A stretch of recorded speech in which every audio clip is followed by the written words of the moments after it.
Hi friends, welcome to investment opportunities. இன்றைக்கி நம்ம பார்க்க போகிறது என்னென்னா top 10 Penney stocks for huge return. அதாவது ஹியூஜ் ரிட்டர்ன் கொடுக்கக்கூடிய டாப் 10 பென்னி ஸ்டாக்ஸ் என்னென்னன்றது தான் நம்ம இப்போ இன்றைக்கி பார்க்க போகிறோம். ஓகே ஃப்ரெண்ட்ஸ், வாங்க பார்ப்போம். இதில் வந்து நம்ம பார்க்கக்கூடிய ஃபஸ்ட்டு ஸ்டாக் என்னென்னா ஜம்மு அண்ட் காஷ்மீர் பேங்க். ஓகேங்களா, இந்த ஸ்டாக்கை நான் வந்து ஏன் எடுத்திருக்கேன்றதுக்கான காரணத்தை சொல்கிறேன். இந்த ஸ்டாக்கோட கரண்ட் ப்ரைஸ் வந்து பார்த்திங்கன்னா 37.8 இருக்குது. ஸ்டாக் பி வந்து பார்த்திங்கன்னா 6.30 இருக்குது. Very very very very low. அதே போல் புக் வேல்யூ பாருங்கள், 89 ருபீஸ் இருக்குது. இந்த மாதிரி வேல்யூ இன்வெஸ்டிங்காக நீங்கள் வாங்கினா மட்டும்தான் வந்து பார்த்திங்கன்னா நம்ம வந்து ஒரு சில விஷயங்களில் வந்து தப்பிக்க முடியும். ஓகேங்களா, அதே போல் ப்ரைஸ் டு புக் வேல்யூ 0.42 இருக்குது. ப்ரைஸ் டு சேல்ஸ் பாருங்கள் 0.33 இருக்குது. இந்த மாதிரி ஸ்டாக்ஸ் வந்து பார்த்திங்கன்னா சீக்கிரம் மல்டி பேக்கர் ஆயிரும். And then debit to equity வந்து 15.7 இருக்குது. கரண்ட் ரேஷியோ 7.11 இருக்குது. பிளட்ஜடு கிடையாது. பிஇஜி ரேஷியோ 9% வச்சுருக்காங்க. ரிசர்வ்ஸ் வந்து பார்த்திங்கன்னா 6,274 crores இருக்குது. ஈக்விட்டி கேபிட்டல் 71 crores தான் இருக்குது. ஆப்ரேட்டிங் ப்ராஃபிட் மார்ஜின் 51 இருக்குது. இண்டஸ்ட்ரி பிஇ 19.4 இருக்குது. ப்ரமோட்டர் ஹோல்டிங் 68.2 இருக்குது. Net profit margin last year 5.28 இருக்குது. இந்த ஸ்டாக்கை நான் வந்து எடுத்ததுக்கான இன்னொரு ரீசன்றது நான் இப்போ சொல்கிறேன். இந்த ஸ்டாக்குக்கு வந்து பார்த்திங்கன்னா எப்பொழுதுமே வந்து ROCE பார்க்கக்கூடாது, ROE தான் பார்க்கணும், ரிட்டர்ன் ஆன் ஈக்விட்டி தான் பார்க்கணும். அதே போல் இந்த ஸ்டாக் வந்து பார்த்திங்கன்னா சேல்ஸ் க்ரோத் வந்து -3.97 தான் இருக்குது. லாஸ்ட்டு 5 இயர்ஸ் வந்து 3.46 இருக்குது. இந்த ஸ்டாக் எடுத்ததுக்கான இன்னொரு ரீசன் வந்து பார்த்திங்கன்னா ப்ராஃபிட் க்ரோத் 136% வந்து ப்ராஃபிட் க்ரோத் கொடுத்துருக்காங்க. லாஸ்ட்டு 5 இயர்ஸ் வந்து பார்த்திங்கன்னா 0.70% வந்து ப்ராஃபிட் க்ரோத் இருக்குது. அதே போல் பிஇ ரேஷியோ 6.30 இருக்குது. பிஇஜி வந்து பார்த்திங்கன்னா 9.00 இருக்குது. Current market price to free cash flow வந்து 7.99 இருக்குது. அதே போல் இந்த ஸ்டாக்கோட குவார்ட்டர்லி ரிசல்ட்ஸ் பார்த்திங்கன்னா போன குவார்ட்டர்லியிலேருந்து 2076 1952 வந்திருக்கு. அந்த நெட் ப்ராஃபிட் பாருங்கள் 66 crores-லேருந்து 322 crores-ஆக வந்து நெட் ப்ராஃபிட் கொடுத்துருக்காங்க. அதே போல் என்பிஏ மட்டும் ஏறி இருக்குது. 8.71 9.61 ஆயிருக்கு. அதே போல் நெட் என்பிஏ வந்து பார்த்திங்கன்னா 2.60 2.95 ஆயிருக்கு. அண்ட் தென் ஓவரால் பார்த்தீங்கன்னா 8,446 crores-லேருந்து 8,111 crores-ஆக வந்து சேல்ஸ் வந்து கொஞ்சம் கம்மியாக இருக்குது. அதே போல் நெட் ப்ராஃபிட் பாருங்கள் -1,183-லேருந்து 428 மாறிடுச்சு. அதே போல் இபிஎஸும் பாருங்கள் க்ரோத்தில் வந்துடுச்சு. ஸோ இந்த ஸ்டாக்கை வந்து கன்சிடர் பண்ணுங்கள். இதுதான் நம்ம பார்க்கக்கூடிய first stock.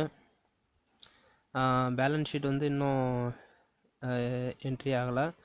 And then share holding patterns வந்து பார்த்திங்கன்னா ப்ரமோட்டர் ஹோல்டிங்ஸ் வந்து 68% வச்சுருக்காங்க.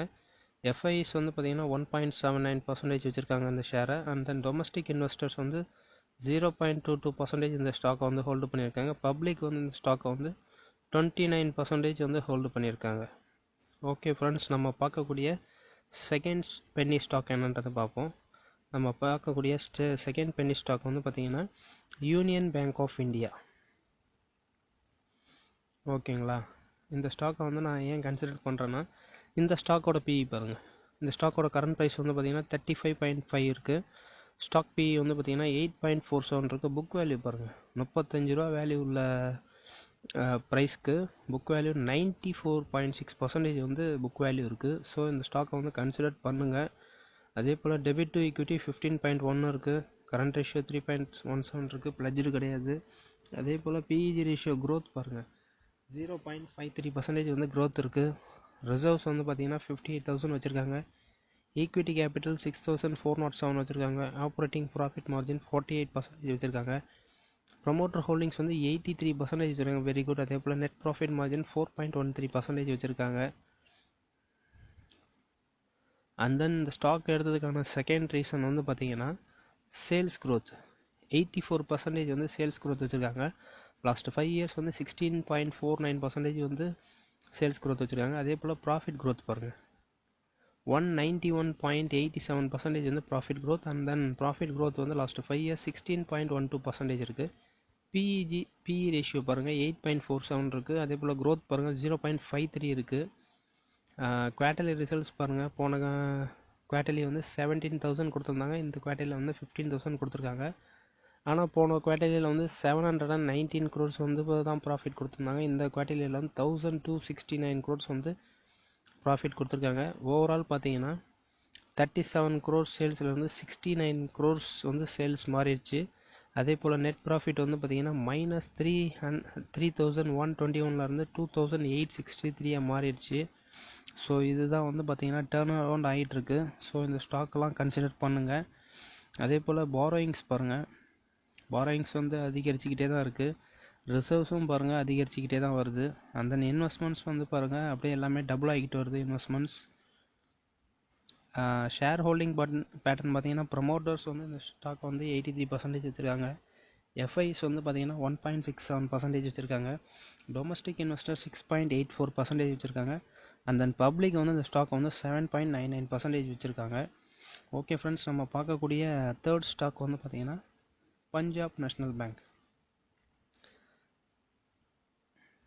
இந்த ஸ்டாக்கை நான் வந்து எடுத்ததுக்கான காரணம், இந்த ஸ்டாக்கோட கரண்ட் ப்ரைஸ் பாருங்கள் 38 இருக்குது. இந்த ஸ்டாக்கோட புக் வேல்யூ பாருங்கள் 84. அதே போல் ஸ்டாக் பி வந்து பார்த்தீங்கன்னா 16.5 இருக்குது. And then debit to equity 12.6 இருக்குது. கரண்ட் ரேஷியோ 7.63 இருக்குது. பிளட்ஜர் கிடையாது. அண்ட் தென் ரிசர்வ்ஸ் பாருங்கள் 90,000 crores வச்சுருக்காங்க. And then equity capital 2,096 crores இருக்குது. ப்ரமோட்டர் ஹோல்டிங் 73% வச்சுருக்காங்க. Net profit margin last year 3.29% இருக்குது. குவார்ட்டர்லி ரிசல்ட்ஸ், இந்த ஸ்டாக்கை வந்து நான் எடுத்ததுக்கான ரெண்டாவது காரணம் வந்து பார்த்தீங்கன்னா சேல்ஸ் க்ரோத் வந்து பார்த்தீங்கன்னா 49% வச்சுருக்காங்க. லாஸ்ட் 5 years சேல்ஸ் க்ரோத் வந்து பார்த்தீங்கன்னா 10% வச்சுருக்காங்க. அண்ட் தென் ப்ராஃபிட் க்ரோத் பாருங்கள் 484% வந்து profit growth. And profit growth 5 years வந்து 21% வச்சுருக்காங்க. அண்ட் தென் பிஇ ரேஷியோ 16.50% இருக்குது. அண்ட் தென் பிஇஜி 0.75 வச்சுருக்காங்க. அண்ட் குவார்ட்டர்லி ரிசல்ட்ஸ் பார்த்தீங்கன்னா 20,000லேருந்து 90,000 வந்து சேல்ஸ் கம்மியாக இருக்குது. அண்ட் தென் 747 crores வந்து 701 crores வந்து ப்ராஃபிட் கொஞ்சம் குறைஞ்சிருக்கு. ஓவரால் பார்த்தீங்கன்னா 54,918லேருந்து 81,866 crores வந்து சேல்ஸ் அதிகரிச்சிருக்கு. அந்த நெட் ப்ராஃபிட் பார்த்தீங்கன்னா 438லேருந்து 2,562 crores வந்து நெட் ப்ராஃபிட் வந்து அதிகரிச்சிருக்கு. ஸோ அந்த ஸ்டாக்கை வந்து கன்சிடர் பண்ணுங்கள். அதே போல் அந்த ஸ்டாக்கோட இன்வெஸ்ட்மெண்ட்ஸ் பாருங்கள் 253,782லேருந்து 4,04,369 மாறி இருக்குது. இதெல்லாம் ஒரு பாசிட்டிவ் சைன் தான். அதே போல் ப்ரமோட்டர் ஹோல்டிங்ஸ் வந்து பார்த்தீங்கன்னா 73% வந்து ப்ரமோட்டர் ஹோல்டிங்ஸ் வச்சுருக்காங்க. எஃப்ஐஸ் வந்து இந்த ஸ்டாக்கை வந்து 2.51% வச்சுருக்காங்க. டொமஸ்டிக் இன்வெஸ்டர்ஸ் 11.27% வச்சுருக்காங்க. பப்ளிக் இந்த ஸ்டாக்கை வந்து பார்த்தீங்கன்னா 13.07% வந்து இந்த ஸ்டாக் வந்து ஹோல்டு பண்ணியிருக்காங்க. ஓகே ஃப்ரெண்ட்ஸ், நம்ம பார்க்கக்கூடிய ஃபோர்த் ஸ்டாக் வந்து பார்த்தீங்கன்னா சவுத் இந்தியன் பேங்க். இந்த ஸ்டாக்கை நான் ஏன் எடுத்ததுக்கான காரணம் வந்து பார்த்தீங்கன்னா ஃபர்ஸ்ட் ரீசன் வந்து பார்த்தீங்கன்னா கரண்ட் ப்ரைஸ் வந்து 10.8 இருக்குது. புக் வேல்யூ 26.2 இருக்குது. ஸோ இதான் வந்து first reason. And then price to sales பாருங்கள், இந்த ஸ்டாக்கை மட்டும் பாருங்கள். ப்ரைஸ் டு புக் வேல்யூ 0.41 இருக்குது. ப்ரைஸ் டு சேல்ஸ் 0.32 இருக்குது. ப்ரைஸ் டு கேஷ் ஃப்ளோ வந்து 0.39 இருக்குது. எல்லாமே பார்த்தீங்கன்னா 0.50க்குள்ளே இருக்குது. ஸோ இந்த ஸ்டாக் வந்து பார்த்தீங்கன்னா பென்னி ஸ்டாக்கில் வந்து மிகப்பெரிய ஸ்டாக் ஆகிறதுக்கான வாய்ப்புகள் அதிகமாக இருக்குது. அண்ட் தென் கரண்ட் ரேஷியோ 6.82 இருக்குது. பிளட்ஜர் கிடையாது. ரிசர்வ்ஸ் வந்து 5,294 crores இருக்குது. ஈக்விட்டி கேபிட்டல் 209 crores இருக்குது. ப்ரமோட்டர் ஹோல்டிங்ஸ் கிடையாது. அண்ட் தென் இந்த ஸ்டாக்கோட சேல்ஸ் க்ரோத் வந்து -9% இருக்குது. சேல்ஸ் க்ரோத் லாஸ்ட் 5 years வந்து 5.62 இருக்குது. ப்ராஃபிட் க்ரோத் வந்து -108% இருக்குது. ப்ராஃபிட் க்ரோத் 5 years வந்து -28% இருக்குது. அண்ட் தென் இந்த ஸ்டாக்கோட வந்து current market price to free cash flow வந்து 0.86% இருக்குது. இது வெரி வெரி குட். அதே போல் குவார்ட்டர்லி ரிசல்ட்ஸ் பார்த்தீங்கன்னா ரீசன்ட் குவார்ட்டர்லியில் வந்து பார்த்தீங்கன்னா 1,708லேருந்து 1,633 கொடுத்துருக்காங்க.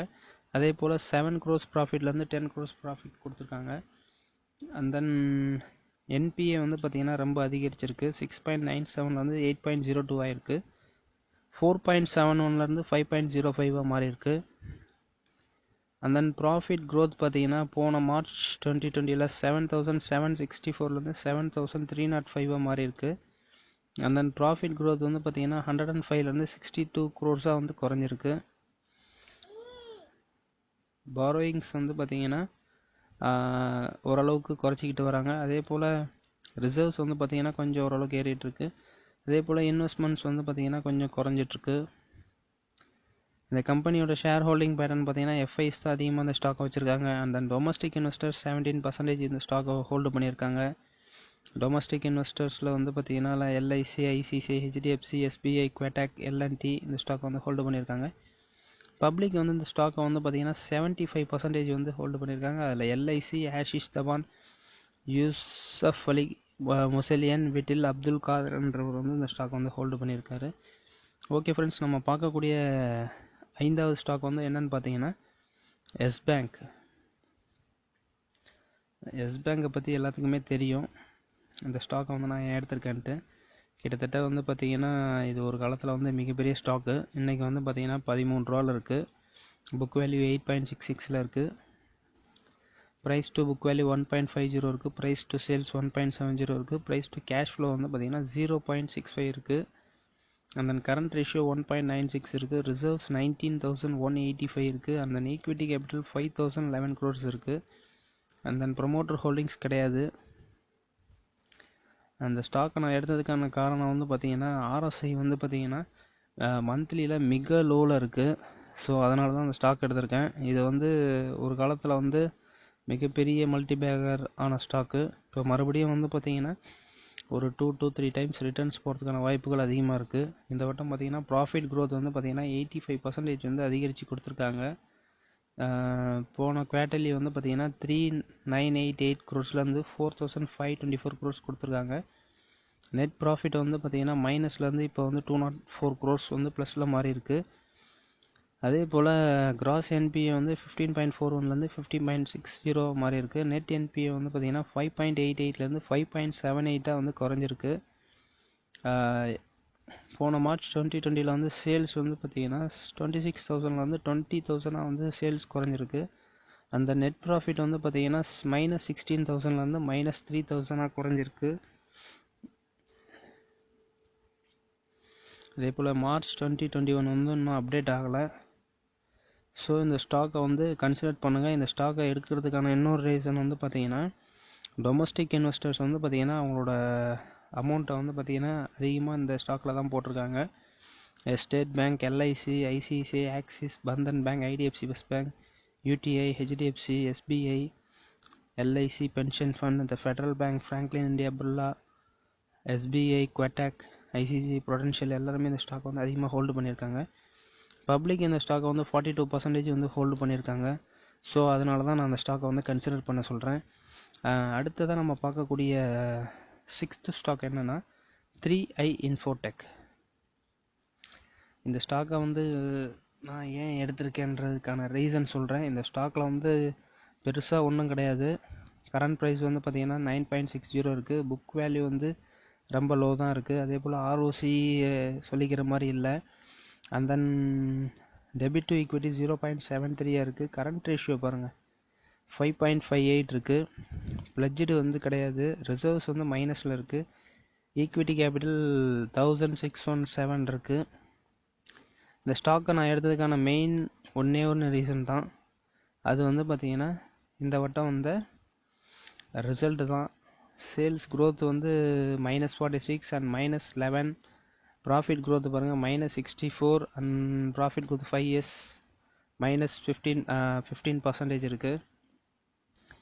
குவார்ட்டர்லி ரிசல்ட்ஸ் பாருங்கள். இப்போ குவார்ட்டர்லியில் வந்து பார்த்திங்கன்னா 158 crores 149 crores கொடுத்துருக்காங்க.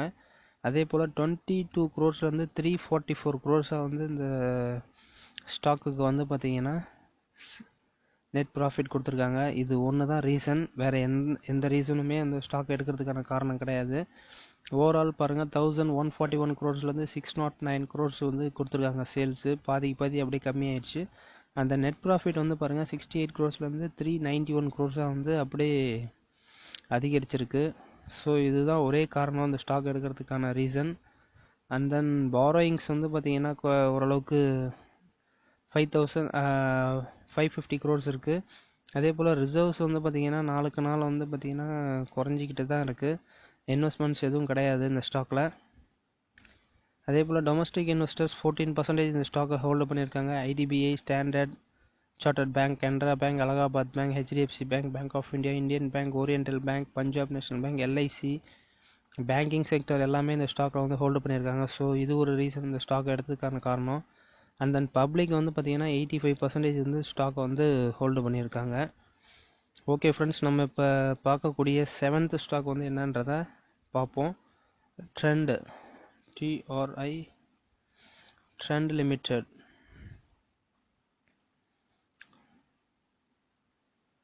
இந்த ஸ்டாக்கோட கரண்ட் ப்ரைஸ் 18.8 இருக்குது. ஸ்டாக் P 29 இருக்குது. புக் வேல்யூ 6.53 இருக்குது. டெபிட் டு ஈக்விட்டி 0.46 இருக்குது. கரண்ட் ரேஷியோ 0.99 இருக்குது. பிளட்ஜ்டு கிடையாது. ரிசர்வ்ஸ் வந்து பார்த்திங்கன்னா 2819 இருக்குது. ஈக்விட்டி கேபிட்டல் 510 crores இருக்குது. ப்ரொமோட்டர் ஹோல்டிங் 73% இருக்குது. NPM 7.25% இருக்குது. அதே போல் இந்த கம்பெனியோட ROC பாருங்கள் 10.20 இருக்குது. லாஸ்ட் 5 இயர்ஸ் வந்து 10.31% வச்சுருக்காங்க. சேல்ஸ் க்ரோத் -4.17 இருக்குது. லாஸ்ட் 5 இயர்ஸ் வந்து பார்த்திங்கன்னா 4.33 இருக்குது. ப்ராஃபிட் க்ரோத் -2.88 இருக்குது. ப்ராஃபிட் க்ரோத் லாஸ்ட் 5 இயர்ஸ் வந்து 6.35 இருக்குது. PE ரேஷியோ 29 இருக்குது. PEG வந்து பார்த்திங்கன்னா 4.59 இருக்குது. அண்ட் தென் குவார்டர்லி ரிசல்ட்ஸ் பார்த்தீங்கன்னா 1303 1345 வந்து ஓரளவுக்கு சேல்ஸ் இன்க்ரீஸ் ஆகிருக்கு. அண்ட் தென் நெட் ப்ராஃபிட் வந்து 102 112 76 வந்து குறைஞ்சிருக்கு. ஓவரால் பார்த்தீங்கன்னா 4728 4531 crores வந்து சேல்ஸ் குறைஞ்சிருக்கு. அந்த நெட் ப்ராஃபிட் வந்து 340 crores 304 crores இருக்குது. ஓவராலாக எங்கேயுமே வந்து பார்த்திங்கன்னா நெட் ப்ராஃபிட் வந்து பார்த்திங்கன்னா லாஸ் ஆகலை. ஸோ அதனால தான் நான் வந்து இந்த கம்பெனி எடுத்திருக்கேன். இந்த கம்பெனிக்குள்ளே ஒரே ஒரு ட்ராபேக் என்னென்னா, ரிசர்வ்ஸ் வந்து பார்த்திங்கன்னா 2819 crores இருக்குது. ஆனால் பாரோயிங்ஸ் வந்து பார்த்திங்கன்னா 1515 crores இருக்குது. ஓவரால் வந்து ரிசர்வ்ஸ் மைனஸ் பாரோயிங்ஸ் கழிச்சா கூட கிட்டத்தட்ட ஒரு 1300 crores இருக்குது. அதில் நம்மளோட ஷேர் கேபிட்டலை கழிச்சா கூட ஒரு 800 crores இருக்குது. அதை வச்சு இந்த கம்பெனி ஓரளவுக்கு கொண்டு வந்துடுவாங்க. ஓகேங்களா. ஷேர் ஹோல்டிங் பேட்டர்ன் பார்த்தீங்கன்னா ப்ரமோட்டர் 73% வச்சுருக்காங்க. FIs 1.60 இருக்குது. டொமஸ்டிக் இன்வெஸ்டர்ஸ் 0.01 தான் வச்சுருக்காங்க. பப்ளிக் வந்து 22.48 வச்சுருக்காங்க அந்த ஸ்டாக்கை. ஓகே ஃப்ரெண்ட்ஸ், நம்ம அடுத்ததாக பார்க்கக்கூடிய ஸ்டாக் வந்து பார்த்திங்கன்னா KMC specialty hospital. KMC specialty ஹாஸ்பிட்டல்லாம் வந்து பார்த்திங்கன்னா என்னென்னா, இதுக்கு இந்த ஹாஸ்பிட்டலுக்கு பேர் வந்து பார்த்திங்கன்னா காவேரி ஹாஸ்பிட்டல். அதுதான் வந்து பார்த்திங்கன்னா காவேரி மெடிக்கல் ஹாஸ்பிட்டல்னு வச்சுருக்காங்க KMCன்ட்டு. இந்த ஸ்டாக்கை எடுத்ததுக்கான ரீசன் வந்து பார்த்திங்கன்னா, இந்த ஸ்டாக்கோட ROC பார்த்திங்கன்னா 25.2 இருக்குது. அண்ட் தென் இந்த கரண்ட் ரேஷியோ வந்து பார்த்திங்கன்னா 2.08 இருக்குது. பிளட்ஜ்டு கிடையாது. ரிசர்வ்ஸ் 47 crores வச்சுருக்காங்க. ஈக்விட்டி கேபிட்டல் 16 crores தான் இருக்குது. ஸோ இந்த ஸ்டாக் வந்து மிகப்பெரிய மல்டிபேர் ஆகிறதுக்கான வாய்ப்புகள் அதிகமாக இருக்குது. ப்ரொமோட்டர் ஹோல்டிங் 75% வச்சுருக்காங்க. NPM லாஸ்ட் இயர் வந்து 12.40 இருக்குது. இந்த ஸ்டாக் எடுத்ததுக்கான மெயின் ரீசன் வந்து ROC தான். ROC லாஸ்ட் 5 இயர்ஸ் பாருங்கள் 29% வச்சுருக்காங்க. ரெண்டாவது மெயின் ரீசன் வந்து பார்த்திங்கன்னா சேல்ஸ் க்ரோத் லாஸ்ட் 5 இயர்ஸ் வந்து பார்த்திங்கன்னா 19.25% வச்சுருக்காங்க. And then profit growth last 5 years வந்து பார்த்திங்கன்னா 31.83% வச்சுருக்காங்க. PEG ரேஷியோ வந்து 1.58 இருக்குது. And then sales quarterly results பார்த்தீங்கன்னா 28.98 29.93 வந்து சேல்ஸ் கொடுத்துருக்காங்க. அந்த நெட் ப்ராஃபிட் வந்து பார்த்திங்கன்னா 4.19 5.29 வந்து அதிகரிச்சிருக்கு. ஓவரால் பார்த்தீங்கன்னா 96 crores 103 crores வந்து சேல்ஸ் கொடுத்துருக்காங்க. அந்த நெட் ப்ராஃபிட் வந்து பார்த்திங்கன்னா 12 crores 13 crores வந்து அதிகரிச்சிருக்கு. ஸோ இந்த ஸ்டாக்கை வந்து கன்சிடர் பண்ணுங்கள். இந்த ஸ்டாக்கில் வந்து பாரோயிங்ஸ் வந்து 28 crores இருக்குது. ரிசர்வ்ஸ் 47 crores இருக்குது. ஷேர் கேபிட்டல் வந்து வெறும் 16 crores தான் இருக்குது. ஸோ மல்டிபேக்கர் ஆகிறதுக்கான வாய்ப்புகள் ரொம்ப அதிகமாகவே இருக்குது. அந்த இன்வென்ட்ரி டர்ன் ஓவர் ரேஷியோ 8.22% வச்சுருக்காங்க. ஸோ இதுக்கான தேவைப்பாடுகள் ரொம்ப அதிகமாக இருக்குது. ப்ரமோட்டர்ஸ் வந்து பார்த்திங்கன்னா 75% வச்சுருக்காங்க. அண்ட் தென் பப்ளிக் வந்து பார்த்திங்கன்னா 25% இந்த ஸ்டாக் வந்து ஹோல்டு பண்ணியிருக்காங்க. ஓகே ஃப்ரெண்ட்ஸ், நம்ம பார்க்கக்கூடிய 9th ஸ்டாக் வந்து பார்த்திங்கன்னா JSW இஸ்பேட் ஸ்பெஷல் ப்ராடக்ட்ஸ். இந்த ஸ்டாக்கோட கரண்ட் ப்ரைஸ் வந்து 38.6 இருக்குது. புக் வேல்யூ 29 இருக்குது. ROCE 4.26 தான் இருக்குது. Price to book value 1.30. Price to sales வந்து 0.36 இருக்குது. டெபிட் டு ஈக்விட்டி தான் இந்த ஸ்டாக்கில் வந்து ரொம்ப அதிகமாக இருக்குது. பிளட்ஜடு 34% வச்சுருக்காங்க. அதே போல் ரிசர்வ்ஸ் 398 இருக்குது. ஈக்விட்டி கேபிட்டல் 470 crores வச்சுருக்காங்க. ப்ரமோட்டர் ஹோல்டிங்ஸ் வந்து 53% வச்சுருக்காங்க.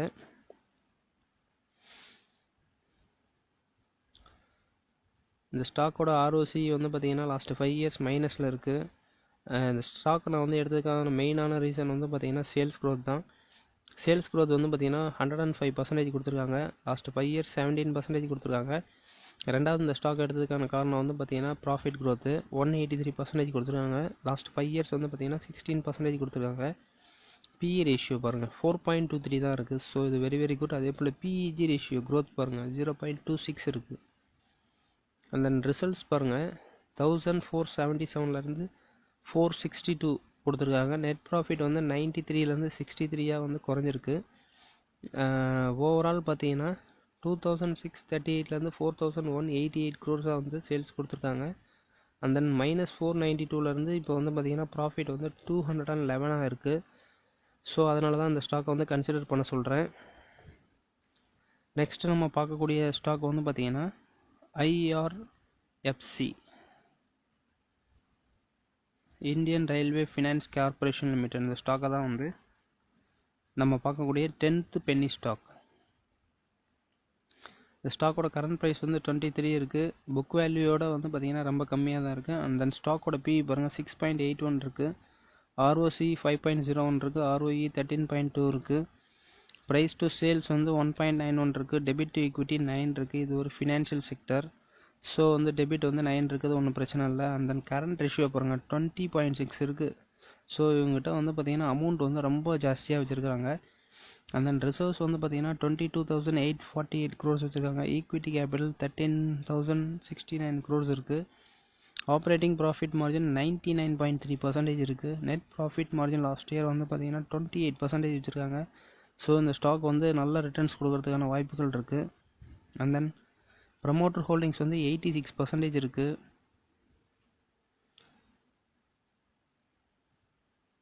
இந்த ஸ்டாக்கோட இந்த ஸ்டாக் வந்து ROCE பார்க்கக்கூடாது, ROE தான் பார்க்கணும். அண்ட் தென் இந்த ஸ்டாக்கோட சேல்ஸ் க்ரோத் பாருங்கள் 13.96 இருக்குது. சேல்ஸ் க்ரோத் லாஸ்ட் 5 years 16.01 இருக்குது.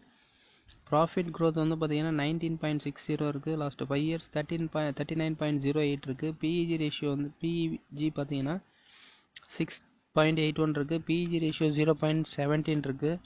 அண்ட் தென் குவார்ட்டர்லி ரிசல்ட்ஸ் பார்த்திங்கன்னா போன குவார்ட்டர்லிக்கு இந்த குவார்ட்டர்லி வந்து சேல்ஸ் க்ரோத் வந்து அதிகமாக கொடுத்துருக்காங்க. அண்ட் தென் ப்ராஃபிட் க்ரோத் வந்து பார்த்திங்கன்னா 1047 1483 crores வந்து அதிகரித்து கொடுத்துருக்காங்க. ஓவரால் வந்து பார்த்திங்கன்னா 13,838 crores 15,770 crores வந்து சேல்ஸ் இன்க்ரீஸ் ஆகிருக்கு. அந்த நெட் ப்ராஃபிட் வந்து பார்த்திங்கன்னா 3,692 crores 4,416 crores வந்து அதிகரிச்சிருக்கு. ஸோ அதனால தான் நான் அந்த ஸ்டாக்கை வந்து கன்சிடர் பண்ண சொல்கிறேன். பாரோயிங்ஸ் பாருங்கள், ரிசர்வ்ஸ் பாருங்கள் அதிகரிச்சுக்கிட்டே வருது. அண்ட் தென் பாரோயிங்ஸும் அதிகரிச்சுக்கிட்டே வருது. இது ஃபினான்ஸ் செக்டர்ன்றனால அப்படி தான் இருக்கும். அண்ட் தென் ப்ரமோட்டர்ஸ் வந்து பார்த்திங்கன்னா 86% இந்த ஸ்டாக் வந்து ஹோல்டு பண்ணியிருக்காங்க. FIs வந்து 0.86% ஹோல்டு பண்ணியிருக்காங்க. டொமஸ்டிக் இன்வெஸ்டர்ஸில் வந்து HDFC ட்ரஸ்டி இந்த ஸ்டாக் ஹோல்டு பண்ணியிருக்காங்க. பப்ளிக் வந்து வெறும் 9% தான் ஸ்டாக்கை ஹோல்டு பண்ணியிருக்காங்க. ஸோ இந்த இந்தியன் ரயில்வே ஃபினான்ஸ் கம்பெனியை வந்து கன்சிடர் பண்ணுங்கள். ஓகே ஃப்ரெண்ட்ஸ், இப்போ நம்ம பார்த்த இந்த 10 ஸ்டாக் தான் வந்து பார்த்திங்கன்னா top 10 Penney stocks for huge returns. இந்த ஸ்டாக்கை வந்து நான் வாங்க சொல்லிட்டேன்ட்டு நீங்கள் வந்து எல்லா ஸ்டாக்கையும் வந்து பார்த்திங்கன்னா ஒரு ஸ்டாக்லேயும் வந்து கரெக்டாக டைவர்சிஃபை பண்ணுங்கள். இப்போ ஒரு ஸ்டாக் எடுத்துக்கிட்டிங்கன்னா அந்த ஸ்டாக்குக்கு வந்து 10,000க்கு மேலே இன்வெஸ்ட் பண்ணாதீங்க. அதாவது 10,000 அதாவது போர்ட்ஃபோலியோ வந்து டைவர்சிஃபை பண்ணிங்க. கிட்டத்தட்ட 1 lakh எடுத்துங்க. எல்லா ஸ்டாக்கும் வந்து 10,000 ஈக்குவலாக வந்து ஸ்ப்ளிட் பண்ணி போடுங்க. போட்டிங்கனாலும் உங்களுக்கு வந்து ஒரு ஸ்டாக் வந்து ஒரு 4 ஸ்டாக்ஸ் வந்து பார்த்திங்கன்னா ரொம்ப டேமேஜ் ஆனாலும் மீதி 6 ஸ்டாக்ஸ் இருக்கிறது வந்து பார்த்திங்கன்னா உங்களுக்கு ஹியூஜ் ரிட்டர்ன்ஸ் கொடுக்கும். ஸோ இந்த ஸ்டாக்ஸை வந்து டைவர்சிஃபை பண்ணி ஹோல்டு பண்ணுங்கள். டைவர்சிஃபை பண்ணாமல் ஒரு ஸ்டாக்ஸில் வந்து அதிகமான முதலீடு செய்ய வேணாம். ஓகே ஃப்ரெண்ட்ஸ், நான் வந்து செபி ரிஜிஸ்டர் அனலிஸ்ட் கிடையாது. இது பை ஆர் செல் ரெக்கமெண்டேஷன் கிடையாது. எனக்கு தெரிஞ்ச இன்வெஸ்ட்மெண்ட் ஆப்பர்ச்சுனிட்டிஸை உங்களுக்கு வந்து ஷேர் பண்ணிக்கிட்டே இருக்கேன். ஸோ உங்களோட ஃபினான்ஷியல் அட்வைஸரோட அட்வைஸ் கேட்டு பை ஆர் செல் பண்ணுங்கள். ஓகே ஃப்ரெண்ட்ஸ், தேங்க்ஸ் ஃபார் வாட்சிங் அவர் வீடியோ. தேங்க்யூ.